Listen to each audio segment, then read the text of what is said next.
Hello everyone, कैसे हो आप लोग। मैं आकांक्षा पवार स्वागत करती हूँ आपका आपके यूट्यूब चैनल स्टडी पॉइंट में। आज का हमारा टॉपिक होगा हिमालयास। आज हम हिमालय के संरचना के बारे में पढ़ेंगे। भौगोलिक रूप से हिमालय को विभाजित किया जा सकता है। इसको हम 5 भाग में विभाजित करते हैं। पहला ट्रांस हिमालय, दूसरा वृत हिमालय, तीसरा मध्य हिमालय, चौथा शिवालिक श्रेणी, पांचवा पूर्वांचल पहाड़ियाँ। तो सबसे पहले हम पढ़ेंगे ट्रांस हिमालय। ट्रांस हिमालय हिमालय का सबसे उत्तरी भाग है। इसका कुछ भाग तिब्बत में भी स्थित है, इसलिए इसे तिब्बती हिमालय के नाम से भी जाना जाता है।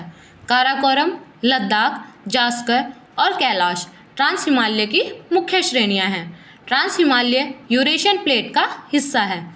ट्रांस हिमालय चीन, भारत और नेपाल में 1600 किलोमीटर लंबी पर्वत श्रृंखला है। ट्रांस हिमालय में आमतौर पर ठंडी और शुष्क जलवायु होती है। ट्रांस हिमालय में आमतौर पर कम प्रजातियां और वनस्पति हैं। माउंट केटू ट्रांस हिमालय क्षेत्र का सबसे ऊंचा पर्वत है, जिसकी ऊंचाई 8611 मीटर है। अगला हम पढ़ेंगे वृत हिमालय। वृत हिमालय ट्रांस हिमालय के दक्षिण में स्थित है। यह नंगा पर्वत से शुरू होता है और नामचा बरवा तक विस्तारित है।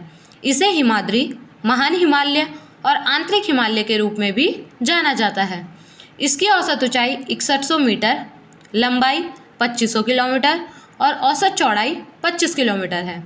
यह विश्व की सबसे ऊंची पर्वत श्रृंखला है।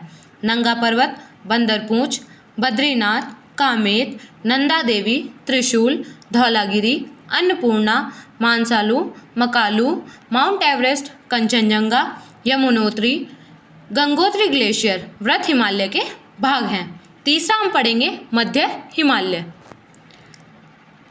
मध्य हिमालय ग्रेटर हिमालय या वृत हिमालय के दक्षिण में स्थित है, जो जम्मू कश्मीर से शुरू होकर अरुणाचल प्रदेश तक फैला हुआ है, जिसकी औसत ऊंचाई 5100 मीटर और औसत चौड़ाई 80 किलोमीटर है। इसकी कुल लंबाई 2500 किलोमीटर है। मध्य हिमालय के दक्षिण में चरागाह भूमि को अलग अलग नामों से जाना जाता है, जैसे कश्मीर में मर्ग, गुलमर्ग, सोनमर्ग, जबकि हिमालय और ब्रिटेन में बुग्याल और पयार। चौथा हम पढ़ेंगे शिवालिक श्रेणी। शिवालिक हिमालय का सबसे दक्षिणी और सबसे छोटा भाग है। यह मध्य हिमालय के दक्षिण में पोटवार से शुरू होकर ब्रह्मपुत्र घाटी तक फैला हुआ है। 2400 किलोमीटर की औसत ऊंचाई, 40 किलोमीटर की औसत चौड़ाई और 1200 मीटर की औसत ऊंचाई के साथ स्थित है। अगला हम पढ़ेंगे पूर्वांचल पहाड़ियाँ। नामचा बरवा के बाद हिमालय दक्षिण की ओर मुड़ जाता है। इसे पूर्वांचल की पहाड़ियाँ कहा जाता है। म्यांमार में इसे अरकानयोमा के नाम से जाना जाता है। यह भारत और म्यांमार के बीच सीमा रेखा बनाती है।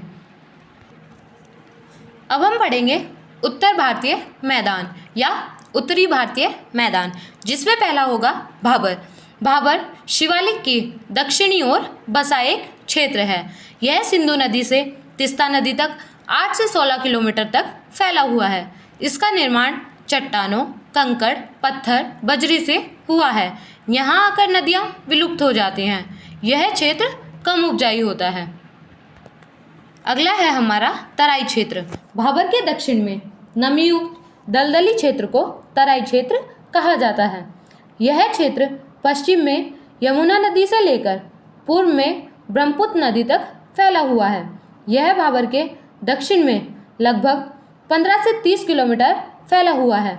वर्तमान में तराई की अधिकांश भूमि को कृषि योग्य बना लिया गया है। तीसरा हम पढ़ेंगे खादर क्षेत्र। नदी के पास वाला क्षेत्र जहाँ पर बाढ़ आती रहती है, खादर क्षेत्र कहलाता है। बाढ़ आने के कारण यहाँ की मिट्टी का नवीनीकरण होता रहता है। इसी कारण यह मिट्टी सर्वाधिक उपजाऊ होती है। नवीन जलोढ़ मृदा को खादर के नाम से जाना जाता है। खादर भूमि गन्ना, चावल, गेहूँ, मक्का और तिलहन की खेती के लिए उपयुक्त है। ऐसे ही और इंटरेस्टिंग टॉपिक्स के लिए हमारे चैनल को सब्सक्राइब कीजिए, वीडियो को लाइक और शेयर कीजिए। मिलते हैं नेक्स्ट क्लास में।